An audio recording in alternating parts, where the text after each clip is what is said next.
ပါရှင်2019ခုနှစ်မတ်လ23ရက်မြန်မာတက္ကရာ1388ခုတပေါင်းလပြည့်ကျော်17ရက်ဗုဒ္ဓဟူးနေ့အတွက်လွတ်လပ်တဲ့အာရှတန် RFA ရဲ့မြန်မာပိုင်းစီစဉ်တွေကိုအမေရိကန်ပြည်ထောင်စုဝါရှင်တန် DC မြို့တော်ကနေတိုက်ရိုက်ထုတ်လွှင့်နေပါပြီကျွန်မခက်မှာပါမင်္ဂလာပါကျွန်တော်ကနေရင်ကျော်ပါ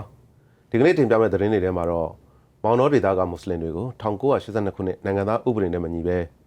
နိုင်ငံသားဖြစ်ခွင့်ပေးနေတာကိုလက်မခံနိုင်တဲ့အကြောင်းရခိုင်ပြည်နယ်တောင်ကုန်းမြို့မှာကန့်ကွက်ဆန္ဒပြကြတဲ့သတင်းဗိုလ်ချုပ်အောင်ဆန်းတရားနာမည်ကိုဆန္ဒပြကန့်ကွက်ခဲ့တဲ့အတွက်ပြည်နယ်လွှတ်တော်ဒုဥက္ကဋ္ဌရာထူးကနေဖယ်ရှားမယ်ဆိုတာကောလာဟလပဲဖြစ်တယ်လို့မွန်ပြည်နယ်လွှတ်တော်ဒုဥက္ကဋ္ဌကပြောလိုက်တဲ့သတင်းမှုခင်းကြိုတင်ကာကွယ်ရေးအတွက်မြန်မာနိုင်ငံရဲတပ်ဖွဲ့ကဦးဆောင်ပြီးအလုပ်ရုံဆွေးနွေးပွဲပြုလုပ်တဲ့သတင်းစားတဲ့သတင်းတွေအပါအဝင်တခြားစိတ်ဝင်စားစရာသတင်းတွေတင်ပြသွားမှာပါဟုတ်ကဲ့ပါကိုနေသတင်းတွေပြီးထုတ်လွှင့်မဲ့အစီအစဉ်တစ်ခုထဲမှာတော့ဗိုလ်ချုပ်အောင်ဆန်းတရားဆိုပြီးတော့အခုဖက်ဒရယ်နဲ့ဒီမိုကရေစီကိုပေးမယ်ဆိုတဲ့စာချုပ်ပြန်ပေါ်လာအောင်လုပ်တာဖက်ဒရယ်နဲ့ဒီမိုကရေစီကပင်လုံစာချုပ်မှာကတိပေးတာကတိပေးဗိုလ်ချုပ်အောင်ဆန်းတရားအမည်နဲ့ပတ်သက်လို့မွန်ပြည်နယ်လွှတ်တော်မှာပြည်နယ်ဝန်ကြီးချုပ်ရှင်းလင်းတဲ့အကြောင်းသတင်းပေးပို့ချက်မှာအပြည့်အစုံနားဆင်ရမှာဖြစ်ပါတယ်ဒါအပြင်ကွယ်လွန်သူဆရာကြီးသခင်ကိုရောမိုင်းရဲ့142နှစ်ပြည့်မွေးနေ့အထိမ်းအမှတ်အခမ်းအနားကျင်းပတဲ့အကြောင်းကြားဖြတ်ရွေးကောက်ပွဲအတွက်အမှုပညာရှင်တွေလှိုင်သာယာမြို့နယ်မှာမဲဆွယ်ကြတဲ့အကြောင်းပျောက်ကွယ်တော့မဲ့ဘလူးကျွန်းကကြောက်တံပုံးလုပ်ငန်းအကြောင်းစတဲ့စိတ်ဝင်စားစရာသတင်းပေးပို့ချက်တွေကိုလည်းထုတ်လွှင့်သွားမှာပါအခုတော့ပထမဦးဆုံးဒီကနေ့အတွက်ထူးခြားတဲ့သတင်းတွေကိုစပြီးတင်ပြပေးပါမယ်ရှင်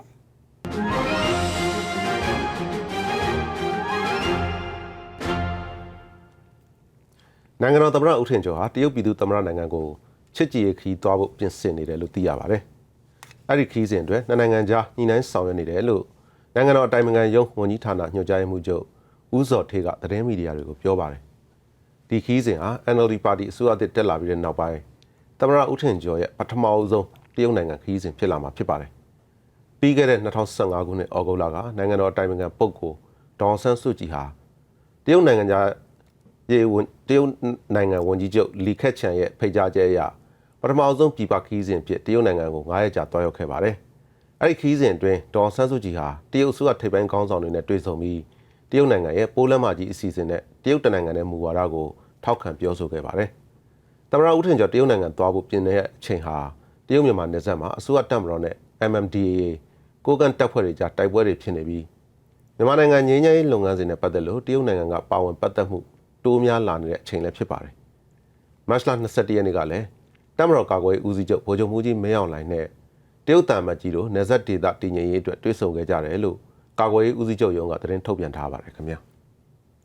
ရခိုင်ပြည်နယ်တောင်ကုန်းမြို့မှာမွတ်စလင်တွေကို1982ခုနှစ်မြန်မာနိုင်ငံသားဥပဒေနဲ့မညီဘဲနိုင်ငံသားအဖြစ်ကွင့်ပြုပေးနေတဲ့ကိစ္စကိုလက်မခံနိုင်ကြောင်းလူအယောက်30ကျော်လောက်ဒီနေ့ဆန္ဒပြခဲ့ကြပါတယ်ဥပဒေကိုကျော်လွန်ပြီးနိုင်ငံသားကတ်ထုတ်ပေးနေတဲ့ကိစ္စဟာလက်ခံနိုင်စရာမရှိဘူးလို့ဆန္ဒပြပွဲဦးဆောင်သူတူဖြစ်တဲ့တောင်ကုန်းမြို့ကန်ကိုမောင်မောင်တက်ကပြောပါတယ်နိုင်ငံသားဥပဒေနဲ့မကိုက်ညီခြင်းနဲ့နိုင်ငံသားအဖြစ်အသိအမှတ်ပြုပြီးတော့နိုင်ငံသားကတ်ထုတ်ပေးနေတာကျွန်တော်တွေ့ရတယ်နောက်တစ်ချက်ထုတ်ပေးထားတဲ့နိုင်ငံသားကတ်ရင်ချင်းမှလည်းစစ်တင်နေကောင်ကိုထုတ်ပေးထားတာကျွန်တော်တွေ့တယ်အဲ့တော့ကျွန်တော်ကဒီဟာကိုပြတ်ပြတ်သားသားဆိုင်ကြည့်လေလုံးဝဒါကျွန်တော်လက်မခံဘူးဆိုတဲ့အကြောင်းကျွန်တော်ဆန္ဒပြတယ်NVC လို့ခေါ်တဲ့နိုင်ငံသားစီစစ်ရေးကတ်တွေထုတ်ပေးနိုင်မှုအတွက်ပြီးခဲ့တဲ့လကသမ္မတကဖွဲ့စည်းလိုက်တဲ့နယ်လက်ကွင်းစင်အဖွဲ့မှာရခိုင်တိုင်းရင်းသားကိုယ်စားလှယ်တွေကိုပါထည့်သွင်းပေးဖို့လဲဆန္ဒပြသူတွေကတောင်းဆိုခဲ့ကြပါတယ်။မွတ်စလင်တွေကိုဥပဒေနဲ့မညီဘဲနိုင်ငံသားကတ်ထုတ်ပေးနေတာတွေကိုရပ်တန့်ပေးဖို့ပြီးခဲ့တဲ့လကစပြီးရခိုင်ပြည်နယ်ကမြို့နယ်ချို့မှာဆန္ဒပြခဲ့ကြတာဖြစ်ပါတယ်။ဒါအပြင်စစ်တွေဘူးသီးတောင်မောင်တောရသေ့တောင်မြို့နယ်တွေကဒေသခံတွေစုပေါင်းပြီးစစ်တွေမြို့မှာပြီးခဲ့တဲ့မတ်လ19ရက်နေ့ကနေ22ရက်နေ့အထိ4ရက်ကြာဆန္ဒပြခဲ့ကြပြီးသဘောထားကြေညာချက်တစ်စောင်ကိုမနေ့ကရက်စွဲနဲ့ထုတ်ပြန်လိုက်ပါတယ်။အဲ့ဒီထုတ်ပြန်ချက်မှာ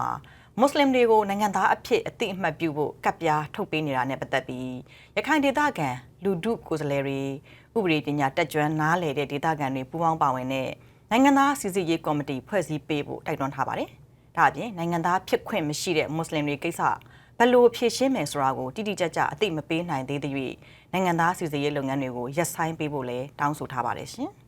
။ရခိုင်ပြည်နယ်ကြောက်ဖြူမြို့နယ်မှာဒေသဖွံ့ဖြိုးရေးအတွက်ပြည်내အစိုးရအဖွဲ့ကချပေးထားတဲ့ငွေကျပ်သိန်း2600နဲ့ပတ်သက်ပြီ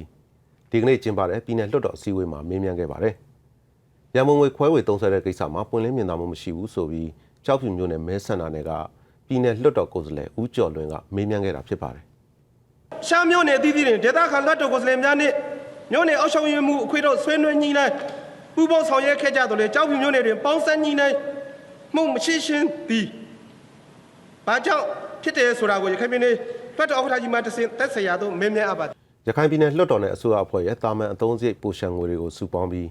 းပြည်နယ်အတွင်းက18မြို့နယ်အတွက်ငွေကျပ်3,600စီကိုပြီးခဲ့တဲ့လကချပေးခဲ့တာပါအဲ့ဒီငွေတွေကိုဘယ်ပုံဘယ်နည်းသုံးစွဲမယ်ဆိုတာကိုလွှတ်တော်ကိုယ်စားလှယ်တွေနဲ့ညှိနှိုင်းတိုင်ပင်ပြီးဆောင်ရွက်ကြဖို့ပြည်နယ်အစိုးရအဖွဲ့ကညွှန်ကြားထားပြီးဗဏ္ဍာရေးလှုပ်ထုံးလုပ်နည်းတွေနဲ့အညီဆောင်ရွက်ခဲ့တယ်လို့ပြည်နယ်စီမံကိန်းစီးပွားရေးနဲ့ဗဏ္ဍာရေးဝန်ကြီးဦးကျော်အေးသိန်းကရှင်းလင်းခဲ့ပါတယ်ပြည်နယ်လွှတ်တော်ကိုယ်စားလှယ်ဦးကျော်လွင်ကတော့လက်တွေ့မှာအဲ့ဒီငွေကြေးတွေကိုဘယ်နေရာမှာသုံးစွဲသွားတယ်ဆိုတာကိုဒီနေ့အထိမသိရသေးဘူးလို့ပြောပါတယ်ပြည်နယ်အစိုးရအဖွဲ့အနေနဲ့ဒေသဖွံ့ဖြိုးရေးအတွက်ငွေကြေးသုံးစွဲတဲ့နေရာမှာအားနည်းချက်တွေရှိခဲ့တဲ့အတွက်ကြောင့်လွှတ်တော်ကိုယ်စားလှယ်တွေနဲ့တိုင်ပင်ညှိနှိုင်းပြီးမှဆောင်ရွက်ကြဖို့ပြည်နယ်လွှတ်တော်ဥက္ကဋ္ဌဦးစံကျော်လှကအစိုးရအဖွဲ့ကိုတိုက်တွန်းခဲ့ပါတယ်ခင်ဗျာမော်လမြိုင်ချောင်းစုံတရားကိုဗိုလ်ချုပ်အောင်ဆန်းတရားလို့နာမည်ပေးတဲ့အပေါ်ကန့်ကွက်ဆန္ဒပြပွဲမှာဥဆောင်ပါဝင်ခဲ့တဲ့မွန်ပြည်နယ်လွှတ်တော်ဒုတိယဥက္ကဋ္ဌဒေါက်တာအောင်နိုင်ဦးကိုတာဝန်ကရုပ်သိမ်းဖို့စီစဉ်နေတယ်ဆိုပြီးသတင်းတွေနဲ့ပတ်သက်ပြီးကာယကံရှင်ဒေါက်တာအောင်နိုင်ဦးကညှင်းဆိုလိုက်ပါတယ်။အဲ့လိုအရေးယူမယ်လို့မထင်ကြောင်းနဲ့ထွက်ပေါ်နေတာတွေဟာကောလာဟလတွေသာဖြစ်တယ်လို့ဒေါက်တာအောင်နိုင်ဦးကပြောပါတယ်။ အဲ့ဒီအနေထားပြီးတော့ကျွန်တော်တော့မထင်ပါဘူးလို့နော်ဒီကိစ္စကလည်းကောလာဟလအပေါ်မှာဆိုတော့ကျွန်တော်ပြောလို့တော့မကောင်းဘူးလေ NLD ပါတီဝင်တူဖြစ်တဲ့မွန်ပြည်နယ်လျှက်စစ်စွမ်းရည်နဲ့စက်မှုလက်မှုဝန်ကြီးဦးမင်းထင်အောင်ဟန်ကလည်းဒီကိစ္စမဟုတ်ဘူးလို့ညင်းဆိုပါတယ်။ပြည်သူ့လွှတ်တော်ဥက္ကဋ္ဌဦးဝင်းမြင့်နဲ့မွန်ပြည်နယ်လွှတ်တော်ကိုယ်စားလှယ်တွေမော်လမြိုင်မြို့ကပြည်နယ်လွှတ်တော်ခန်းမမှာမနေ့ကတွေ့ဆုံပွဲအပြီးမှာပြည်နယ်လွှတ်တော်ဒုတိယဥက္ကဋ္ဌဒေါက်တာအောင်နိုင်ဦးကိုတာဝန်ကရုပ်သိမ်းဖို့စီစဉ်နေတယ်ဆိုပြီးသတင်းထွက်ပေါ်လာတာဖြစ်ပါတယ်။နည်းဥပဒေအရပြည်နယ်သို့မဟုတ်တိုင်းဒေသကြီးလွှတ်တော်ရဲ့ဒုတိယဥက္ကဋ္ဌတူကိုတာဝန်ကရုပ်သိမ်းဖို့အဆိုတင်သွင်းမယ်ဆိုရင်ကိုယ်စားလှယ်စုစုပေါင်းရဲ့၄ပုံတစ်ပုံကလက်မှတ်ရေးထိုးပြီးထောက်ခံရမှာဖြစ်ပြီးကိုယ်စားလှယ်၃ပုံ၂ပုံကထောက်ခံမဲပေးမှသာတာဝန်ကရုပ်သိမ်းဖို့ဆောင်ရွက်နိုင်မှာဖြစ်ပါတယ်။ဒီအဆိုနဲ့ပတ်သက်လို့စုံစမ်းစစ်ဆေးရေးအဖွဲ့ဖွဲ့ပြီးအဆိုတင်သွင်းခံရသူကိုခြေပခွင့်ပေးတာကြားနာတာတွေပြီးမှတလအတွင်းသက်ဆိုင်ရာလွှတ်တော်ကိုအစီရင်ခံတင်ပြရမှာဖြစ်ပါတယ်။စုံစမ်းစစ်ဆေးရေးအဖွဲ့ကဒီအဆိုမှန်ကန်မှုရှိတယ်လို့တင်ပြလာမှသာလျှို့ဝှက်ဆန္ဒမဲပေးပြီးကိုယ်စားလှယ်၃ပုံ၂ပုံကထောက်ခံမယ်ဆိုရင်ဒုတိယဥက္ကဋ္ဌကိုတာဝန်ကရုပ်သိမ်းကြောင်းကြေညာရမှာဖြစ်ပါတယ်ရှင်။ရှမ်းပြည်နယ်တောင်ပိုင်းမိုင်းရှုမြို့နယ်တွေကကွန်ကျောင်း၊နောင်အက်နဲ့မော်မေ့ကျေးရွာအုပ်စုတွေမှာဖွင့်လှစ်မဲ့မဲရုံတွေကိုပယ်ဖျက်ပေးဖို့ NLD ပါတီကတင်ပြထားတဲ့ကိစ္စနဲ့ပတ်သက်ပြီးပြည်နယ်ရွေးကောက်ပွဲကော်မရှင်နဲ့ရွေးကောက်ပွဲဝင်မဲ့ပါတီအသီးသီးကကိုယ်စားလှယ်လောင်းတွေဒီကနေ့တွေ့ဆုံခဲ့ကြပါတယ်။ကိုယ်စားလှယ်လောင်းတွေရဲ့သဘောထားမှတ်ချက်ကိုပြည်ထောင်စုရွေးကောက်ပွဲကော်မရှင်ကိုတင်ပြထားပြီးဆုံးဖြတ်သွားမှာဖြစ်တယ်လို့တွေ့ဆုံပွဲတက်ရောက်ခဲ့တဲ့ SNDP ရှမ်းတိုင်းရင်းသားများဒီမိုကရက်တစ်ပါတီပြည်သူ့လွှတ်တော်ကိုယ်စားလှယ်လောင်းဒေါ်နန်းခမ်းရင်အောင်ကပြောပါတယ်ကျမတို့ဒီကနေပြီးတော့သူတို့အဒေတာတွေယူသွားပါတယ်ဒီနေ့ရွေးကောက်ပွဲကော်မရှင်အဖွဲ့ခွဲမှာတခါလဲစီရင်ခံစာရေးပြီးမှသူတို့ပြည်ထောင်စုကော်မရှင်ကိုတင်ပါမယ်တဲ့အဲ့အပြီးမှကြားလာတဲ့ဆုံးဖြတ်ချက်ကိုကျမတို့ဒီကနေစောင့်ရုံပေါ့မဲယုံမဖွင့်ရလောက်အောင်မဲမထက်ရလောက်အောင်ပြီးတော့မဖြစ်တော့ဘူးလို့ကျမတို့ကယူဆပါတယ်ရှင်အဲ့ဒီကျေးရွာအုပ်စုတွေဟာ SSPP ရှမ်းပြည်တိုးတက်ရေးပါတီရှမ်းပြည်တပ်မတော် SSA တပ်တွေအခြေချတဲ့နယ်မြေတွေဖြစ်တဲ့အတွက်မဲယုံတွေမထားဖို့ပြည်ထောင်စုရွေးကောက်ပွဲကော်မရှင်ကိုအမျိုးသားဒီမိုကရေစီအဖွဲ့ချုပ်ကတင်ပြထားတယ်လို့သိရပါတယ်။အဲ့ဒီကျေးရွာအုပ်စု၃စုမှာမဲပေးခွင့်ရှိတဲ့သူ4,000ကျော်ရှိပြီးတခြားရွာတွေကိုမဲယုံပြောင်းထားမဲ့ဆိုရင်တွားရေးလာရေးခက်ခဲတာကြောင့်မဲပေးတဲ့သူအရေအတွက်ဆုံးရှုံးနိုင်တယ်လို့ကိုယ်စားလှယ်လောင်းတွေကပြည်내ရွေးကောက်ပွဲကော်မရှင်ကိုတင်ပြထားတယ်လို့ပြောပါတယ်။မိုင်းရှုမြို့နယ်မှာကြံ့ခိုင်ဖွံ့ဖြိုးရေးပါတီရှမ်းတိုင်းရင်းသားများဒီမိုကရေစီအဖွဲ့ချုပ်ရှမ်းတိုင်းရင်းသားများဒီမိုကရက်တစ်ပါတီဝလစ်ဘရယ်ဒီမိုကရက်တစ်ဖွံ့ဖြိုးတိုးတက်ရေးပါတီနဲ့အမျိုးသားဒီမိုကရေစီအဖွဲ့ချုပ်တို့ကြားပြတ်ရွေးကောက်ပွဲဝင်ရောက်ရှင်ပြိုင်မှာဖြစ်ပါတယ်ခင်ဗျာအခုနှစ်တကြံမှာဖျော်ရည်မဲ့တန်ချက်တွေနဲ့ပတ်သက်လို့စဉ်းစားတင်မှာမဟုတ်ဘူးလို့အိုးဝေတန်တန်ချက်အဖွဲ့ကပြောလိုက်ပါတယ်တန်ချက်မှာအမုန်းတရားဖြစ်စေနိုင်တဲ့စကားတွေပါမပါဆိုတာကိုပြည်သူတွေကဆုံးဖြတ်မှာဖြစ်တဲ့အတွက်အခုလိုဥပဒေထုတ်ပြီးစဉ်းစားတင်ခိုင်းတာမျိုးမဖြစ်သင့်ဘူးလို့တန်ချက်အဖွဲ့ကိုဥဆောင်တဲ့ဘကတအဖွဲ့ဝင်ကိုမင်းသွေးတစ်ကပြောပါတယ်ဘာသာတာနာချင်းချင်းမုန်းတရားဖြစ်စီမဲ့စကလုံးတွေပါလာလူပုဂ္ဂိုလ်ကြီးပြောက်ကိုထိခိုက်စော်ကားစေစကလုံးပါလာဆိုအောင်ဒီတန်ကြားဖွဲ့ဖြုတ်ပြီးတဲ့အခါမှာပြည်သူကပဲဆုံးဖြတ်ပါလိမ့်မယ်။ကြိုတင်ပြီးတော့ဥပဒေထုတ်ပြီးတော့နာကျင်ခိုင်းတာမျိုးကတော့မဖြစ်တင်ဘူးဖြစ်ပါလေ။ဒါကြောင့်မို့ကျွန်တော်တို့ကတော့တန်ကြားကိုခွင့်ပြုချက်ဒါမှမဟုတ်စဉ်းစားတင်ဖို့မရှိပါဘူး။တကြံပွဲတော်မှာဖျော်ဖြေတင်ဆက်မဲ့တချင်းတွေတန်ချက်တွေကိုလာမယ့်မတ်လ28ရက်နေ့နောက်ဆုံးထားပြီးမဟာတကြံတချင်းတန်ချက်စီစီကျမတ်ရေးလုပ်ငန်းကော်မတီကိုတင်ပြရမယ်လို့ ရန်ကုန်မြို့တော်စီပင်သာယာရေးကော်မတီကထုတ်ပြန်ကြေညာထားတာပါဖျော်ဖြေတင်ဆက်မဲ့တခြင်းတွေတန်ချက်တွေမှာပြည်ထောင်စုမပြိုကွဲရေးတိုင်းရင်းသားစည်းလုံးညီညွတ်မှုမပြိုကွဲရေးအချုပ်အခြာအာဏာတည်တံ့ခိုင်မြဲရေးစတာတွေကိုမထိခိုက်ဖို့ဘာသာရေးလူမျိုးရေးထိခိုက်စေမဲ့အတုံးနှုံးတွေမပါဝင်ဖို့နိုင်ငံတော်အဖွဲ့အစည်းလူပုဂ္ဂိုလ်တဦးတယောက်ကိုဂုဏ်သိက္ခာညှိုးနှွမ်းစေမဲ့အတုံးအနှုံးတွေမပါဝင်စေဖို့နဲ့ရိုင်းဆိုင်ဆဲဆိုတဲ့စကားအတုံးအနှုံးဟန်ပန်အမှုအရာတွေမပါစေဖို့စတာတွေကိုတတိပြုဆောင်ရွက်ကြဖို့လည်းကြေညာချက်မှာပါရှိပါတယ်။အိုးဝေတန်တန်ချက်အဖွဲ့ဟာပြီးခဲ့တဲ့အစိုးရလက်ထက်2014ခုနှစ်တကြံမှာတော့ကလည်းခွင့်ပြုချက်တင်ခိုင်းပေမဲ့မတင်ခဲ့ဘူးလို့သိရပါတယ်ရှင်။အမျိုးသားအဆင့်မှုခင်းကြိုတင်ကာကွယ်ရေးမဟာဗျူဟာမူချမ်းဆိုင်ရာအလုပ်ရုံဆွေးနွေးပွဲကိုနေပြည်တော်တင်ကားဟိုတယ်မှာဒီကနေ့ကစပြီး2ရက်ကြာကျင်းပနေပါတယ်။မှုခင်းကြိုတင်ကာကွယ်ရေးအတွက်ရဲတပ်ဖွဲ့အပြင်ဝန်ကြီးဌာနတွေနဲ့ပြည်သူတွေပူးပေါင်းပါဝင်နိုင်မဲ့မဟာဗျူဟာတရက်ရေးဆွဲဖို့စပြီးလှုပ်ဆောင်နေပြီလို့မြန်မာနိုင်ငံရဲတပ်ဖွဲ့ရဲချုပ်ဇော်ဝင်းကပြောပါတယ်ကလေးတွေအစားဆုံးလူဆုံးခန်းနဲ့ပညာမသင်ကြားနိုင်ဘူးမသင်ကြားနိုင်လည်းကြောင့်မလို့ဒီကလေးတွေကလမ်းပေါ်ရောက်လာတယ်အဲ့ကမှဆွချွေးတဲ့နေဖြစ်ပြီးတော့မွေးစေပါတုံးကြကြတယ်ကလေးတွေအနာကမဲ့သွားတယ်ကျွန်တော်တို့ကဒီကလေးတွေကိုအတွက်ကိုဟလာအသက်တာပညာရေးကျွန်တော်ရတဲ့ဘွယ်ကဘယ်လိုမှလည်းလုပ်ပေးလို့မရဘူးပညာရေးဝန်ထမ်းကသူ့ရဲ့လောင်းတက်မယ်မဟာဗျူဟာစီမံချက်ရေးဆွဲပြီးရင်သက်ဆိုင်ရာတိုင်းနယ်ပြည်နယ်လိုက်ထပ်ပြီးရေးဆွဲသွားမယ်လို့လည်းရဲချုပ်ဇော်ဝင်းကပြောပါတယ်မှုခင်းကြိုတင်ကာကွယ်တားဆီးရေးနဲ့ပတ်သက်လို့မြန်မာနိုင်ငံရဲတပ်ဖွဲ့အထွေထွေအုပ်ချုပ်ရေးဦးစီးဌာနနဲ့ရက်ကွက်ကြေးရွာအုပ်ချုပ်ရေးမှုတို့ပူးပေါင်းဆောင်ရွက်နေတာတွေတခုတည်းနဲ့ရာဇဝတ်မှုခင်းတွေကိုကြိုတင်ကာကွယ်တားဆီးနိုင်ဖို့မလုံလောက်တော့ဘူးလို့လည်းပြောပါတယ်။ဒါကြောင့်ကုလသမဂ္ဂရဲ့မှုခင်းကာကွယ်တားဆီးရေးဆိုင်ရာလမ်းညွှန်ချက်တွေနဲ့အညီမြန်မာနိုင်ငံရဲ့လက်ရှိအခြေအနေနဲ့ကိုက်ညီတဲ့အမျိုးသားအဆင့်မှုခင်းကြိုတင်ကာကွယ်ရေးမဟာဗျူဟာတရက်ရေးဆွဲအကောင့်ထဲပေါ်ဖို့လိုအပ်နေတယ်လို့ရဲချုပ်ဇော်ဝင်းကပြောပါတယ်။အလုံးစုံဆွေးနွေးပွဲကိုမြန်မာနိုင်ငံရဲတပ်ဖွဲ့ကရဲအရာရှိတွေပြည်내နဲ့တိုင်းဒေသကြီးအထွေထွေအုပ်ချုပ်ရေးမှုဦးစီးဌာနတာဝန်ရှိသူတွေနဲ့သက်ဆိုင်ရာဝန်ကြီးဌာနတွေကအရာရှိတွေတက်ရောက်ခဲ့ကြပါတယ်ခင်ဗျာလွတ်လပ်တဲ့အာရှတန် RFA ရဲ့မြန်မာပိုင်းစီစဉ်တွေကိုရေဒီယိုနဲ့ရုပ်မြင်သံကြားကနေတပြိုင်နက်တည်းထုတ်လွှင့်ပေးနေပါတယ်အခုတခါသတင်းပေးပို့ချက်တွေကိုဆက်တိုက်ထုတ်လွှင့်ပေးမှာပါမော်လမြိုင်ချောင်းစုံတရားကိုဗိုလ်ချုပ်အောင်ဆန်းတရားလို့နာမည်ပေးရတာဟာFederal နဲ့ Democracy ရှင်သန်စေချင်တာကြောင့်နိုင်ငံရေးအရာပေးတာဖြစ်တယ်လို့မွန်ပြည်နယ်ဝန်ကြီးချုပ်ဒေါက်တာအေးဆန်ကဒီနေ့လွှတ်တော်အစည်းအဝေးပြီးမှသတင်းထောက်တွေကိုပြောလိုက်ပါတယ်။ RFA သတင်းထောက်မတ်သက်စုအောင်ကဆက်ပြီးပြောပြပါလိမ့်မယ်ရှင်။တန်လွင်မြစ်ကိုဖြတ်ပြီးမော်လမြိုင်နဲ့ချောင်းစုံမြို့ကိုတွေ့တန်းထားတဲ့တရားကိုဗိုလ်ချုပ်အောင်ဆန်းတရားလို့နာမည်ပေးဖို့ပြီးခဲ့တဲ့ပြည်သူ့လွှတ်တော်အစည်းအဝေးမှာမဲခွဲပြီးအတည်ပြုခဲ့ပါတယ်။အဲ့ဒီလိုနာမည်ပေးတာကိုမကျေနပ်တာကြောင့်တောင်းနဲ့ချီတဲ့မွန်တိုင်းသားတွေဟာမတ်လ20ရက်နေ့ကကန့်ကွက်ဆန္ဒပြခဲ့ကြပါတယ်။မွန်ပြည်နယ်ဝန်ကြီးချုပ်ဒေါက်တာအေးဆန်ကတော့ဒီတရားကိုဗိုလ်ချုပ်အောင်ဆန်းတရားလို့ပေးတာဟာဗိုလ်ချုပ်အောင်ဆန်းကတိကဝတ်ပြုထားတဲ့ပင်လုံစာချုပ်အတိုင်းဒီမိုကရေစီနဲ့ဖက်ဒရယ်စနစ်ကိုအသက်သွင်းဖို့နဲ့ဗိုလ်ချုပ်အောင်ဆန်းကိုမမေ့စေခြင်းလို့နိုင်ငံရေးအရာနာမည်ပေးတာလို့ဒီကနေ့လွတ်တော်ပြီးမှသတင်းတောက်တွေကိုပြောပါတယ်။တို့မြန်မာပြည်မှာဗိုလ်ချုပ်အောင်ဆန်းပုံနဲ့ပတ်စံနေရှိတယ်။နော်ဥပမာလမ်းနေဆိုဗိုလ်ချုပ်လမ်းရှိတယ်။ရန်ကုန်မှာဆိုသမင်ပဒန်းလမ်းလည်းရှိတယ်။ပညာတလလမ်းလည်းရှိတယ်။ရှင်စောဘူးလမ်းလည်းရှိတယ်။ဒါဇာတိရိလမ်းလည်းရှိတယ်။နော်ဟုတ်တယ်။ပြီးခဲ့တဲ့ခေတ်ကာလတခြားအမဲအောင်လွှမ်းခဲ့တဲ့ဒီမိုးဟုတ်လားတကောင်ထက်တကောင်လိုအမှောင်နဲ့ခစ်ကြီးတစ်ခစ်မှာတရားတွေစောက်တာအများကြီးပဲတရားပေါင်းများစွာစောက်တယ်ဗိုလ်ချုပ်အောင်ဆန်းတရားဆိုတာရှိတယ်အဲ့ဒါကြောင့်မို့ဗိုလ်ချုပ်အောင်ဆန်းတရားဆိုပြီးတော့အခုဖက်ဒရယ်နဲ့ဒီမိုကရေစီကိုပေးမယ်ဆိုတဲ့စာချုပ်ပြန်ပေါ်လာအောင်လုပ်တာပြီးခဲ့တဲ့အမှောင်ခေတ်တစ်ခုလုံးမှာဗိုလ်ချုပ်အောင်ဆန်းကိုဖျောက်ခဲ့ကြပြီးအခုချိန်မှာလည်းသူ့နာမည်ကိုပျောက်စေခြင်းသူတွေရှိနေတယ်လို့လည်းဝန်ကြီးချုပ်ကပြောပါတယ်။အရင်ကတရားတွေအများကြီးရှိပေမဲ့ဗိုလ်ချုပ်အောင်ဆန်းတရားမရှိခဲ့ပဲတိုင်းရင်းသားတွေကိုဒီမိုကရေစီနဲ့ဖက်ဒရယ်ပေးဖို့လုပ်နေချိန်မှာတရားကိုဗိုလ်ချုပ်အောင်ဆန်းတရားပေးတာလို့မွန်ပြည်နယ်ဝန်ကြီးချုပ်ဒေါက်တာအေးဆန်ကပြောပါတယ်။ဗိုလ်ချုပ်အောင်ဆန်းတရားဆိုပြီးတော့အခုဖက်ဒရယ်နဲ့ဒီမိုကရေစီကိုပေးမယ်ဆိုတဲ့စာချုပ်ပြန်ပေါ်လာအောင်လုပ်တာ။ဖက်ဒရယ်နဲ့ဒီမိုကရေစီကပင်လုံစာချုပ်မှာကတိပေးတာ။တတိပေးတာတဲ့အတွက်ကြောင့်အခုလည်းပင်လုံစာချုပ်ကိုပြန်ပြီး21ပင်လုံဆိုပြန်လုပ်မယ်ဆိုတဲ့အတွက်ကြောင့်ဟုတ်လားဒီထဲမှာဒီစာချုပ်ကိုပဲကျွန်တော်အသက်ပြန်သွင်းပါဒီစာချုပ်ကိုအသက်ပြန်သွင်းပါဒီစာချုပ်ကအသက်မသွင်းခဲ့ရတာကြာလာပြီဟုတ်လားစာချုပ်တာဒါအပြင်ဗိုလ်ချုပ်အောင်ဆန်းနာမည်ပေးတဲ့ကိစ္စနဲ့ပတ်သက်ပြီးကန့်ကွက်တာကိုနားမလည်ဘူးလို့ဒေါက်တာအေးဆန်ကပြောပါတယ်NLD ရဲ့မူကကာယင်သားဦးစားပေးတဲ့ပုံရှိတယ် တိုင်းရင်းသားတွေမွန်တိုင်းရင်းသားတွေကိုနားလည်ဖို့ကဟုတ်တယ်လား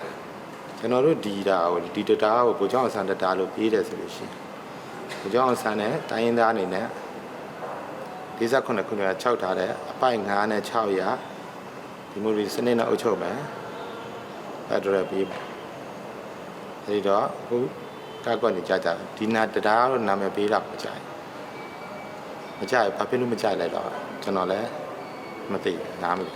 ်မွန်ပြည်နယ်လွှတ်တော်ကကိုယ်စားလှယ်23ဦးမှာမွန်လူမျိုး18ယောက်ကရင်လူမျိုး3ယောက်ပအို့လူမျိုး3ယောက်နဲ့ဗမာက3ဦးသာရှိပြီးမြို့သားဒီမိုကရေစီအဖွဲ့ချုပ်မူဟာတိုင်းရင်းသားဦးစားပေးဖြစ်တယ်လို့လည်းပြောပါတယ်ဗိုလ်ချုပ်အောင်ဆန်းကြေးရုံနဲ့တရားကိစ္စကန့်ကွက်သူတွေအနေနဲ့လွတ်လပ်စွာကန့်ကွက်ဆန္ဒပြနိုင်ပြီးအရေးယူဖို့မရှိဘူးလို့လည်းဝန်ကြီးချုပ်ကပြောပါတယ်။တန်လွင်မြစ်ကိုဖျက်ဆီးပြီးမော်လမြိုင်နဲ့ချောင်းစုံကိုတွေ့တန်းထားတဲ့တရားကိုမူလကတန်လွင်တရားချောင်းစုံဆိုတဲ့နာမည်နဲ့2015ခုနှစ်ဖေဖော်ဝါရီလမှာစတင်တည်ဆောက်ခဲ့တာဖြစ်ပါတယ်။ဒီတရားဟာငွေကျပ်တန်းပေါင်း99,800ရထားပြီးအရှည်ပေ9,000ကျော်အလျား28ပေရှိပြီးနောက်လမှာဖွင့်လှစ်မယ်လို့သိရပါတယ်ရှင်။မော်လမြိုင်ချောင်းစုံတရားကိုဗိုလ်ချုပ်အောင်ဆန်းတရားလို့အမည်ပေးတဲ့ကိစ္စနဲ့ပတ်သက်ပြီးမွန်ပြည်နယ်ဝန်ကြီးချုပ်ဒေါက်တာအေးဆန်ရဲ့ပြောကြားချက်အကြောင်း RFA သတင်းတောက်မတ်သက်စုအောင်တင်ပြသွားတာပါ။ကွယ်လွန်သူငြိမ်းချမ်းရေးပြည်သူ့ကာမျိုးသားစာဆိုဆရာကြီးသခင်ကိုရော်မိုင်းရဲ့142နှစ်မြောက်မွေးနေ့အထိမ်းအမှတ်အခမ်းအနားကိုရန်ကုန်မြို့ရွှေတကုံဘုရားတောင်ဘက်မုတ်ကသခင်ကိုရော်မိုင်းဂူဗိတ်မှန်မှာဒီကနေ့ကျင်းပခဲ့ပါတယ်။အဲ့ဒီပွဲကိုနိုင်ငံရေးသမားတွေနဲ့မိသားစုဝင်တွေတက်ရောက်ခဲ့ပါတယ်။ဒီအခမ်းအနားမှာတမ်မတော်ဘက်ကစပြီးအပြစ်ခတ်ရစဲကြောင်းကြေညာဖို့အပါအဝင်အချက်9ချက်ကိုကြေညာချက်ထုတ်ပြန်တောင်းဆိုလိုက်ပါတယ်။ RFA သတင်းတော့ကိုထက်အားကဆက်ပြီးတင်ပြပါလိမ့်မယ်ခင်ဗျာ။ဆရာကြီးသခင်ကိုရော်မိုင်းရဲ့မွေးနေ့အထိမ်းအမှတ်အနေနဲ့ဆရာကြီးသခင်ကိုရော်မိုင်းငြိမ်းချမ်းရေးကွန်ရက်ကအချက်9ချက်ပါတဲ့ထုတ်ပြန်ချက်တစ်စောင်ထုတ်ပြန်ခဲ့ပါတယ်။အဲ့ဒီထုတ်ပြန်ချက်မှာတမ်မတော်ဘက်ကအပြစ်ခတ်ရစဲကြောင်းစတင်ကြေညာဖို့အများသဘောတူလက်ခံတဲ့ဖွဲ့စည်းပုံအခြေခံဥပဒေတရက်ရေးဆွဲချမှတ်ဖို့စတာတွေကိုတောင်းဆိုထားပါတယ်။ထုတ်ပြန်ချက်ကိုဆရာကြီးသခင်ကိုရော်မိုင်းဂူဗိတ်မယ်ဆောက်ရှောက်ရေးကော်မတီကဒေါက်ခင်ညိုလွင်ကဖတ်ကြားခဲ့ပါတယ်။ကျွန်ုပ်တို့အနေနဲ့အကြံပြုတောင်းဆိုလိုဒီမှာပထမဦးစားပေးဖြစ်အပြည့်အခတ်ရက်စဲကြရန်တပ်မတော်မှသဘောထားကြီးစွာဖြင့်ဦးစွာစစ်ရက်စဲကြောင်းကြေညာပေးရန်မြည်သည့်သတ်မှတ်ချုပ်ချယ်မှုနဲ့အကန့်အသတ်မရှိပါပဲတိုင်းရင်းသားလက်နက်ကိုင်တော်လှန်ရေးအဖွဲ့အစည်းများအားလုံးဒန်းတူရည်တူပါဝင်တက်ရောက်ဆွေးနွေးဆုံးဖြတ်ခွင့်ပြုရန်အားလုံးသဘောတူလက်ခံသည့်21ရာစုပင်လုံငြိမ်းချမ်းရေးညီလာခံဖြစ်စေအခြားစစ်မှန်သောငြိမ်းချမ်းရေးညီလာခံဖြစ်စေတရားမျှတဒန်းတူလွတ်လပ်စွာဖြင့်အများသဘောတူလက်ခံနိုင်သောဒီမိုကရေစီဖက်ဒရယ်ပြည်ထောင်စုဖွဲ့စည်းပုံအခြေခံဥပဒေတရက်ကိုရေးဆွဲချမှတ်ရန်ခုနှစ်တိုင်းပြည်ရှိလူမျိုးပေါင်းစုံနိုင်ငံရေးပါတီများအသင်းအဖွဲ့များအင်အားစုများအားလုံးဘာသာပေါင်းစုံမှရဟန်းတန်ဃာတော်များတတိပညာရှင်များလူလွှာအသီးသီးမှသမဂ္ဂများကိုရက်များအနေဖြင့်တိုင်းပြည်ငြိမ်းချမ်းရေးသွေးစည်းညီညွတ်ရေးတိုးတက်ဖွံ့ဖြိုးရေးကိုဖြစ်ထွန်းစေမည့်ဒီမိုကရေစီဖက်ဒရယ်ပြည်ထောင်စုဖွဲ့စည်းပုံအခြေခံဥပဒေအောင်မြင်စွာပေါ်ပေါက်ရေးဝိုင်းဝန်းလက်တွဲကြိုးပမ်းဆောင်ရွက်ကြပါရန်လေးစားစွာတိုက်တွန်းအပ်ပါသည်ဆရာကြီးသခင်ကိုရော်မိုင်းရဲ့မြည်ဖြစ်သူဒေါ်မြမြလေးကလည်းလက်ရှိငြိမ်းချမ်းရေးကြိုးပမ်းမှုဖြစ်စဉ်တွေဟာဆရာကြီးသခင်ကိုရော်မိုင်းလိုချင်တဲ့ငြိမ်းချမ်းရေးလမ်းကြောင်းပေါ်စတင်ဝင်ရောက်နေပြီဖြစ်တယ်လို့ပြောပါတယ်အဖိုးလူချင်းနဲ့ညဉ့်ညံ့ရေးပေါ့နော်အခုလည်းလမ်းစာပေါ်နေပါပြီနော်လမ်းစာပေါ်တော့ခွာတို့ကကိုယ်တိုင်ကိုကြဆောင်ရွက်ခွင့်များပြီမဲ့ဒါပေမဲ့ဖိုးလူချင်းနဲ့ညဉ့်ညံ့ရေးကိုထောက်ခံတယ်အားလည်းပေးတယ်နော်တိုက်လဲတိုက်တွန်းကြပါတယ်ဒါအပြင်အခမ်းအနားကိုတက်ရောက်လာတဲ့လူပေါင်းသစ်ဒီမိုကရက်တစ်ပါတီဥက္ကဋ္ဌဦးအောင်မိုးစောကဆရာကြီးသခင်ကိုရော်မိုင်းဟာနိုင်ငံရေးပါတီတွေနဲ့ပတ်သက်တဲ့သဘောထားငြိမ်းချမ်းရေးနဲ့ပတ်သက်တဲ့သဘောထားတွေခိုင်ခိုင်မာမာရှိခဲ့သူဖြစ်တယ်လို့ပြောပါတယ်ဆရာကြီးနဲ့ပတ်သက်တဲ့ဆရာကြီးရဲ့လှုပ်ဆောင်ချက်တွေဆရာကြီးရဲ့ရေးသားချက်တွေဆရာကြီးရဲ့နိုင်ငံရေးကိစ္စတွေဆောင်ရွက်မှုတွေကိုတစ်ချက်ပြန်စောင်းခဲ့ကြည့်မယ်ဆိုရင်ဆရာကြီးမှာနိုင်ငံရေးပါတီနဲ့ပတ်သက်တဲ့သဘောထား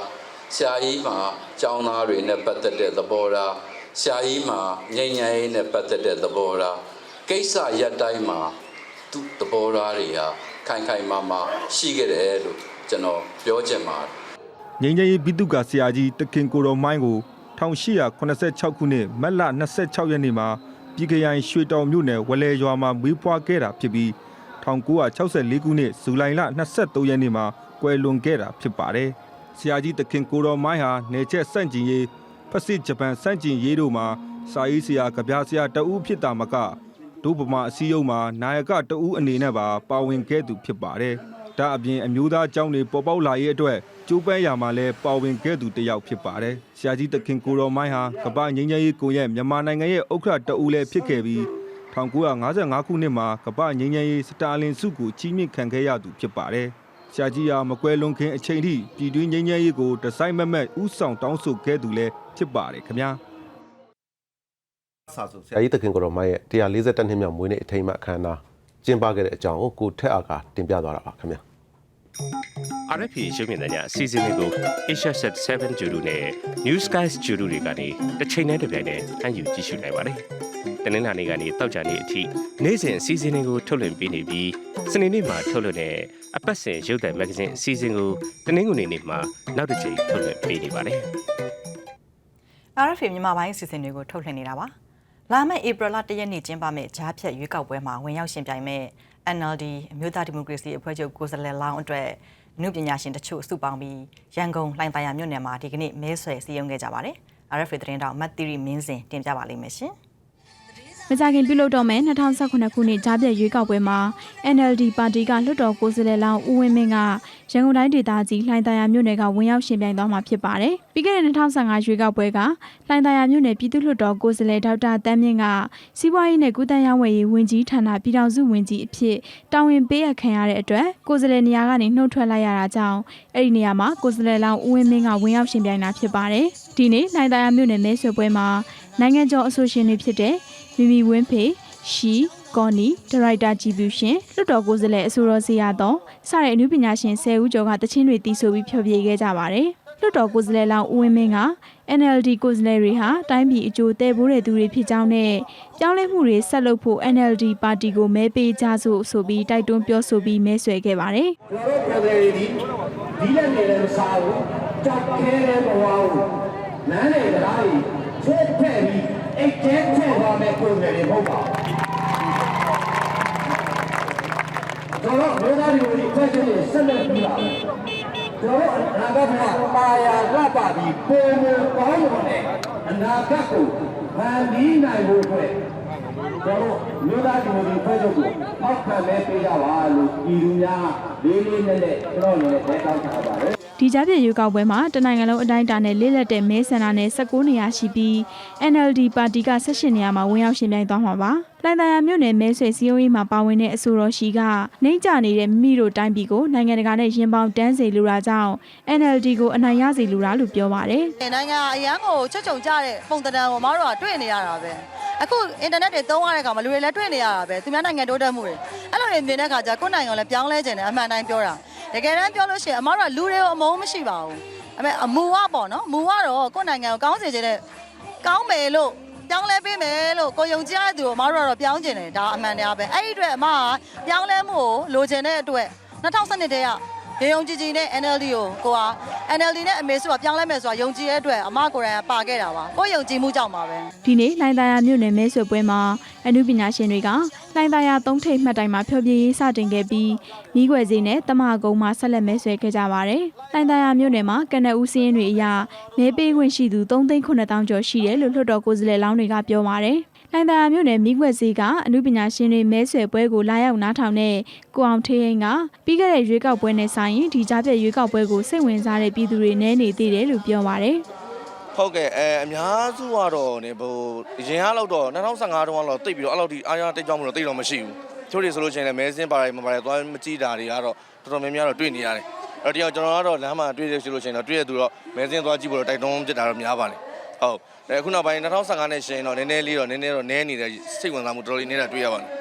လက်ရှိပြည်သူ့လွှတ်တော်ကိုယ်စားလှယ်တဦးဖြစ်တဲ့အဆိုတော်ဇေယျတော်က2015ခုနှစ်ရွေးကောက်ပွဲမှာ NLD ပါတီကိုပြည်သူတွေကမဲပေးခဲ့တယ်လို့ပဲလက်ရှိကြားပြတ်မှာလည်းဆက်လက်ပြီးကိုယ်စားလှယ်လောင်းဦးဝင်းမင်းကိုမဲပေးစီလိုတယ်လို့ပြောပါတယ်ပြီးခဲ့တဲ့2015တုန်းကတော့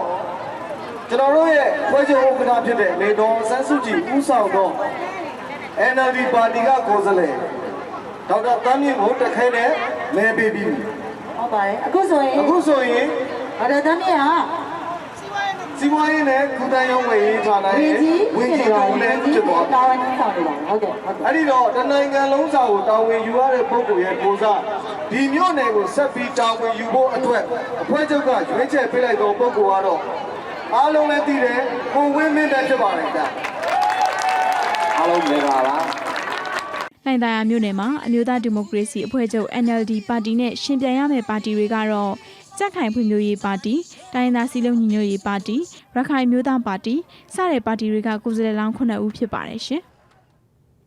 ဧပြီလ1ရက်နေ့ကြားဖြတ်ရွေးကောက်ပွဲဝင်မဲ့ NLD ပါတီကိုယ်စားလှယ်လောင်းတွေလှိုင်သာယာမြို့နယ်မှာအမှုပညာရှင်တချို့မဲဆွယ်စည်းရုံးခဲ့ကြတဲ့အကြောင်းမတ်တီရီမင်းစင်တင်ပြပေးခဲ့တာပါရှင်။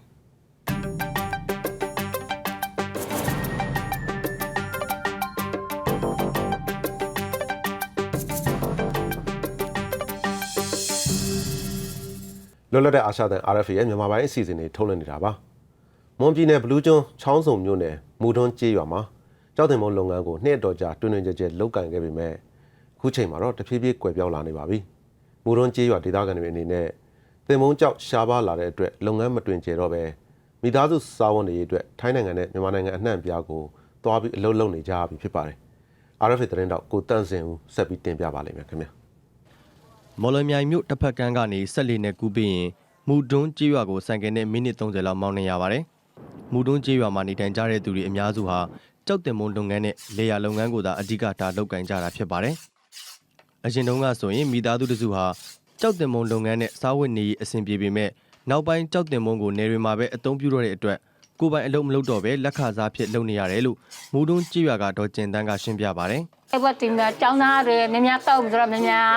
စီဝါရေးကောင်းတော့ပေါ့ကလေးတွေများတော့မဆိုဒါမဲ့မူလာရန်ကလေးတွေနေပဲတောင်းများတယ်မြို့ကြီးပြကြီးများလက်ပေတယ်လေသူတို့မတောင်းစားအုပ်တော့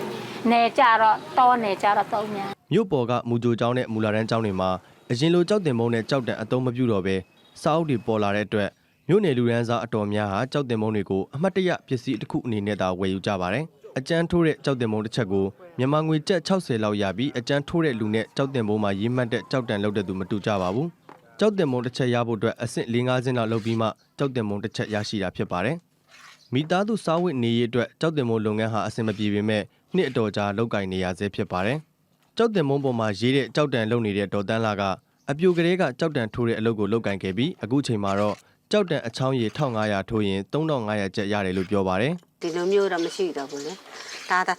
တရားဆိုရင်3000ရပေးရတယ်လေ။တစား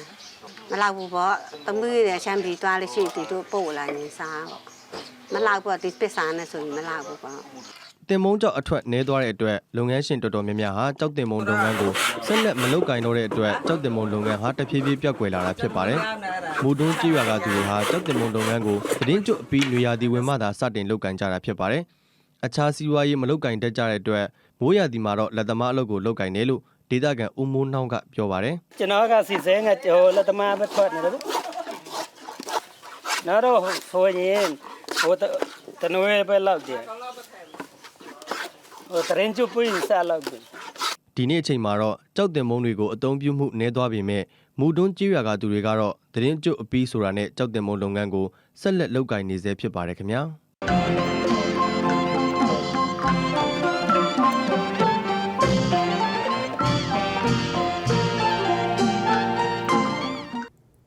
လွတ်လပ်တဲ့အာရှတန် RFA ရဲ့မြန်မာပိုင်းအစီအစဉ်တွေကိုထုတ်လွှင့်နေတာပါပရိသတ်များရှင်ကျမတို့ RFA အစီအစဉ်တွေကိုကွန်ပျူတာအင်တာနက်ကတဆင့်လဲဖမ်းယူကြည့်ရှုနားဆင်နိုင်ပါတယ်လိပ်စာကတော့ www.rfa.org/burmese ဖြစ်ပါတယ် RFA ကိုစာရေးသားပေးပို့ခြင်းနဲ့ဆိုရင်အင်တာနက်အီးမေးလ်လိပ်စာက burmese@rfa.org ဖြစ်ပါတယ် RFA ရုပ်မြင်သံကြားအစီအစဉ်တွေကိုအင်တာနက် Facebook စာမျက်နှာနဲ့